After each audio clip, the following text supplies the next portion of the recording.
Hello guys, papakita ko sa inyo guys kung paano i-appending ng aming mga rigging team yung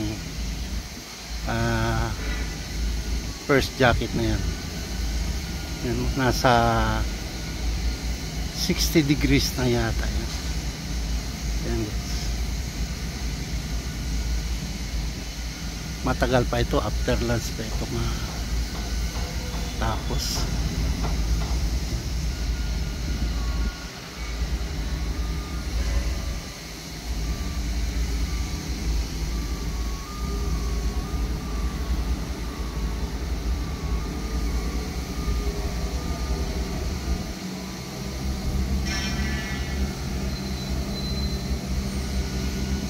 Dahan-dahan lang ang pag-ano niya,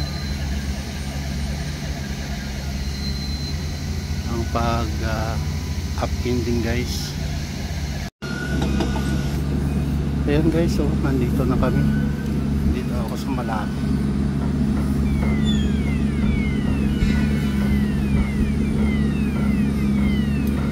Critical yan ang pagpatayo nito, medyo critical yan.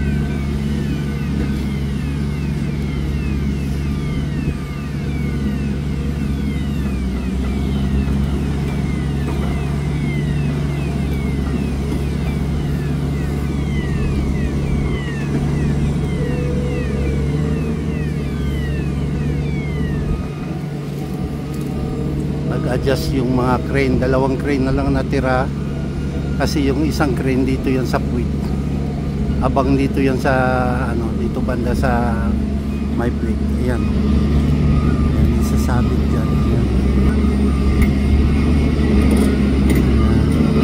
Isasabit.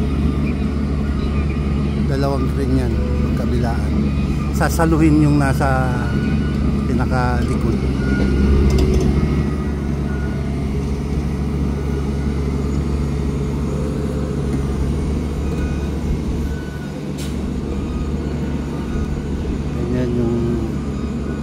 Aming trabaho dito, ganyan ka-critical yung aming trabaho dito kasi mataas yan guys, almost 60 meters yan guys, mataas ang haba, ang tangkad. So hindi basta-basta yung ginagawa ng mga rigging department.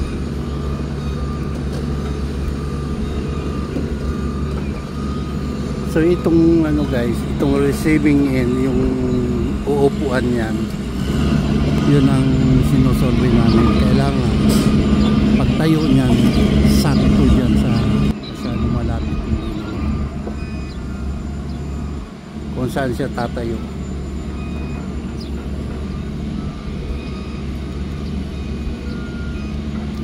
So yan guys, napakita ko na sa inyo yung appending. At mga alas 2 pa siguro ito matatapos. At least nakita na niyo tatayo. Hello guys, ayan na guys, oh, makatayo na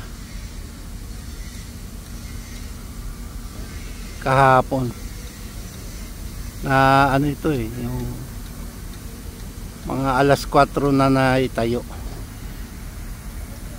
Ayan. So yan ang first na jacket na up-ending kahapon. Binalikan ko ngayong umaga.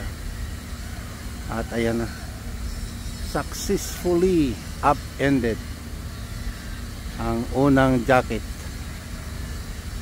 Mataas yan guys. Ayan,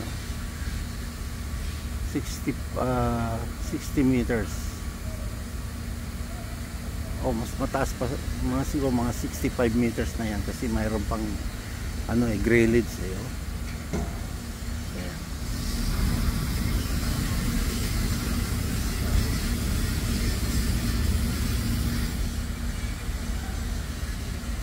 Yan ang aming trabaho dito. Yun ang susunod guys, yung nandun sa kabila. Next week tatayo yan. Pagkatapos yan, itong nasa gitna. Ito. Almost done na rin ito guys. Kunti na lang gagawin. So yan guys.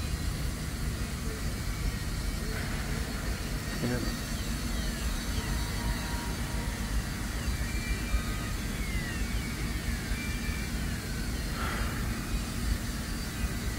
Kudos sa aking surveyor na nagsurvey nito.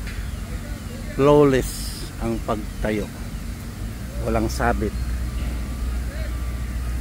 ano, baga perfect ang survey result. Kasi pumatong talaga siya doon sa likod, yung receiving end ng dalawang leg doon sa kabila. So guys, maraming salamat. Ito ang update ng aming jacket na project. God bless as always. Bye for now. Thank you.